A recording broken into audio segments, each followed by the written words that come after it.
Эфир нашего телеканала продолжит выпуск новостей. В студии Иван Лазаренко и коротко о главных темах к этому часу. Выяснилась причина аварии в заречных районах Якутии. Бригады энергетиков, выехавшие с Мегино-Кангаласского и Чурапчинского районов, работают на месте.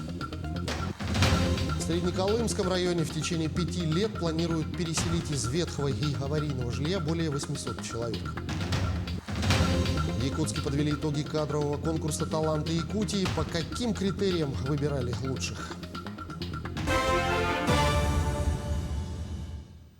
Выяснилась причина аварии в заречных районах Якутии. На 221-й опоре линии электропередачи Майя-Чурапча произошло натяжение провода и касание изоляции. Бригады энергетиков, выехавшие с Мегино-Кангаласского и Чурапчинского районов, работают на месте. Напомним, этой ночью в 5 заречных районах республики произошло аварийное отключение электроэнергии. К настоящему времени запущена работа дизельных электростанций, котельные работают в штатном режиме. Напряженной остается ситуация в нескольких населенных пунктах Чурапчинского и Амгинского районов. Там действуют веерные отключения. Есть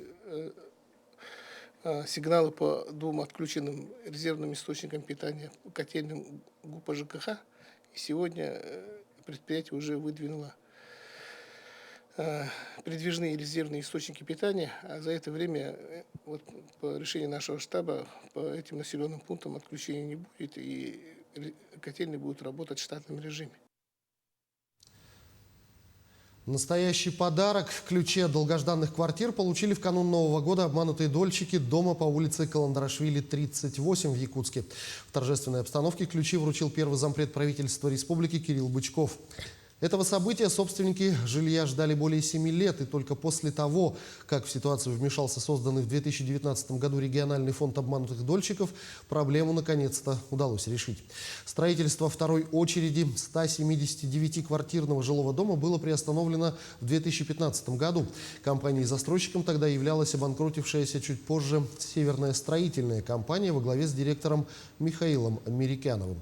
Фонд обманутых дольщиков включил объект в реестр обманутых дольщиков, и только после смены застройщика удалось достроить дом практически с нуля. По 4 объектам уже реализуется на сегодняшний день механизм публично-правовой компании. Застройщиком является Республиканский фонд. Права застройщика переданы ему, и на сегодня мы находимся на стадии подготовки проектно-сметной документации. 2 объекта нежилого назначения, это 1000 мелочей, рядом с автовокзалом, уже находятся на завершающей стадии. Административное здание по улице Петра Алексеева, застройщик Чарон, будет завершен строительством в следующем году. Между тем, на сегодняшний день в Якутии проблемными остаются 7 объектов, возводимых 4 застройщиками. В их числе и нашумевший долгострой по улице Калинца, 18 в Якутске. В целом, задача региона до 2024 года полностью закрыть вопрос со всеми обманутыми дольщиками. Между тем, в Среднеколымском районе в течение 5 лет планируют в рамках национального проекта «Жилье и городская среда» переселить из ветхого и аварийного жилья более 820 человек. Об этом речь шла на встрече руководителя республики Айсена Николаева с главой Среднеколымского района Евгением Слепцовым. По словам главы муниципалитета, необходимы механизмы привлечения строительных компаний в арктические районы, так как застройщики не заинтересованы из-за дороговизны строительства 1 квадратного метра жилья. В ходе встречи Евгений Слепцов проинформировал о текущем положении дел в районе. Раньше предполагаемого срока открыты сезонные дороги. На следующей неделе автозимники будут доступны для машин весом до 30 тонн. Тогда начнется перевозка угля, других грузов в населенные пункты. Ситуация с заболеваемостью новой коронавирусной инфекцией в районе остается стабильной. Между тем, в Ленске продолжается вручение ключей участникам программы переселения из ветхого и аварийного жилья. Введен еще один дом по улице Якутская в новом жилом квартале Рабочий. Ленчане с удовольствием осматривают свои квартиры и даже несмотря на морозы, которые установились в Ленске, пакуют чемоданы и занимаются переездом, чтобы Новый год встретить в новом доме. Анна Кожевникова побывала в гостях у новоселов. Ленск – лидер программы переселения из ветхого и аварийного жилья. Мы опережаем этапы этого федерального проекта и занимаем 1-е место среди других районов республики. А параллельно этому нефтегазодобывающая столица Якутии преображается и обретает облик современного города.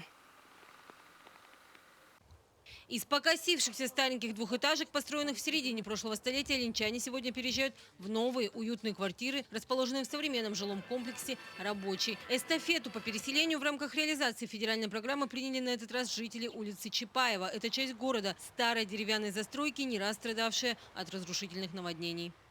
Жили мы по Чапаева 20 лет. После наводнения получили. Все удобства на улице в том доме были.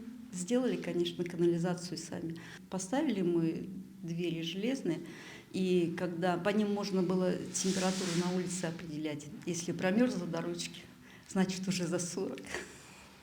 В новом же доме у Галины Лучиной квартира на 9-м этаже. О замерзших дверях и речи быть не может. Тепло во всех комнатах, причем температуру на батареях можно регулировать. Сегодня хозяйка новенькой трешки планирует, как распределить комнаты, где будет кабинет, а где спальня, как создать теплую атмосферу в зале и куда поставить 2-метровый холодильник. Неожиданно к Новому году думали, что летом на будущий год. Ну, конечно, Новый год в новом жилье – это очень-очень замечательно. Спасибо всем, кто имел в программе переселения из ветхого жилья. Все благодарю. По квадратам новая квартира у Галины больше предыдущая, как дополнительный подарок от застройщика 2 балкона в кухне и в зале на разные стороны дома, с которых открывается шикарный вид на город. В новом жилом квартале развитая инфраструктура. Дома в рамках программы переселения строятся по этому принципу в центре города. Благоустройство у нас на сегодня возможно для многоэтажных домов только в центре города, поскольку есть центральная котельная, она обеспечивает круглогодичное снабжение холодной и горячей водой, централизованное водоотведение. Основные застройщики – строительная компания «Три семерки» и Республиканское ипотечное агентство. На следующий год по этапу 2021 года будет расселено 539 квартир. Из них свыше 300 решили получить новое жилье. Для них сегодня возводят дома возле центральной районной больницы и по улице Рабочей. Самый большой объем придется на 2023-2024 годы. Это 1/3 часть аварийных квадратных метров. 48 тысяч мы должны будем расселить за 2 года. Поэтому это очень большой объем.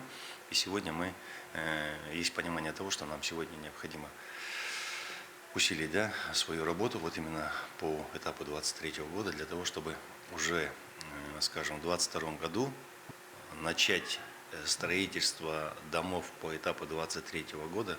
Многие жители города Ленска получили уведомление по поводу определения способа реализации своего права по программе переселения.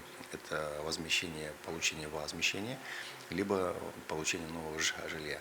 Это необходимо для того, чтобы определиться, сколько квадратных метров надо будет построить. На этот же год было запланировано расселить 306 собственников аварийного жилья, 194 из них изъявили желание получить новые квартиры. И сегодня практически все уже распаковывают вещи и готовятся отпраздновать новоселье в канун нового 2022 года. Анна Кожевникова, Виталий Андреев, Ленск. Подходит к завершению первый этап масштабного проекта «Столетний план развития». Инициативная группа проекта побывала почти во всех районах республики и собрала больше 1000 предложений и идей от якутян. Своим видением на эту тему поделились и жители Якутска на стратегической сессии с участием главы региона. «Столетний план развития» – это большой совместный разговор жителей о будущем республики, ее роли в растущем глобальном мире. Инициаторами мероприятия выступили молодые специалисты, Министерство инноваций, печатные издательства и многие другие. Проект «Столетний план развития» является продолжателем труда Платона Аюнского «Великий столетний план». Встреча в Якутске стала завершением первого этапа масштабного проекта. А итогом должен стать документ, который отразит общий порыв всего населения. В преддверии столетия республики сказали: ребята, у нас был столетний план. Его написал Платон Алексеевич Аюнский. Естественно, а что будет в следующие 100 лет? Надо спросить у кого? У населения. Надо поехать по районам, посоветоваться с людьми, о чем они думают, какие у них сейчас проблемы. Ну и как они видят будущее своего района, себя, вообще вот в общей стратегии республики. Я очень рад, что нам это удалось всю вот эту сборку сделать. И сейчас у нас очень много материалов, которые мы собрали с каждого района. И я вот хочу сказать, что это сегодня завершается первый этап именно сборки.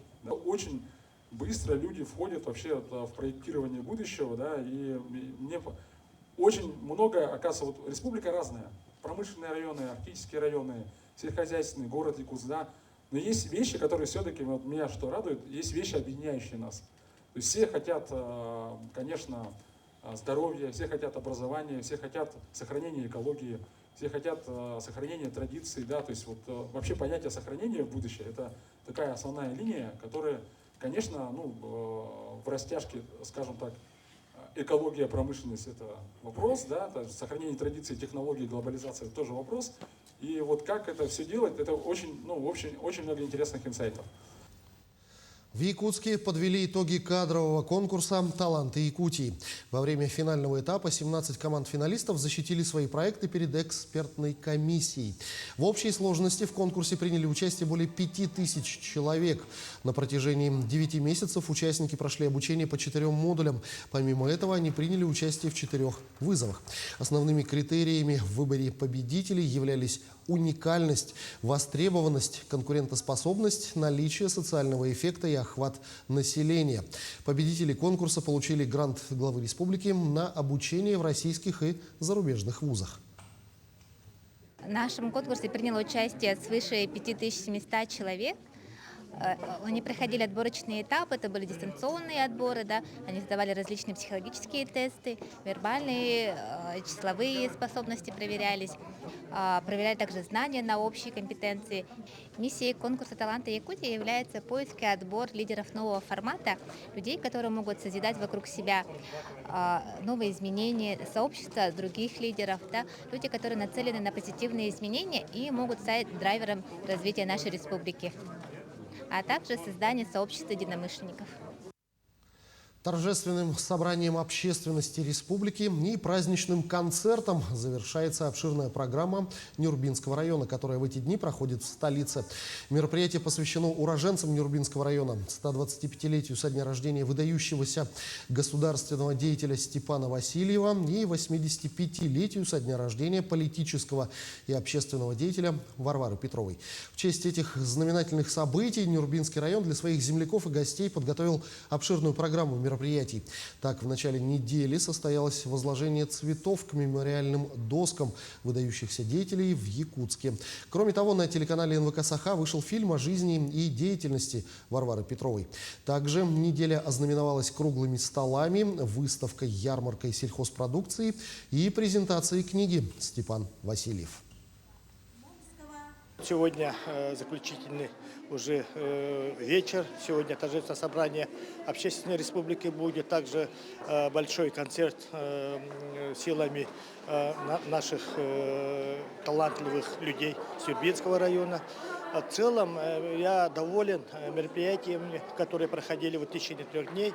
Я благодарен руководителям, членам республиканской комиссии по проведению этих юбилейных мероприятий. В частности, я выражаю благодарность администрации главы и правительству нашей республики, также руководству Государственного собрания Ильтумен, вот они за их поддержку.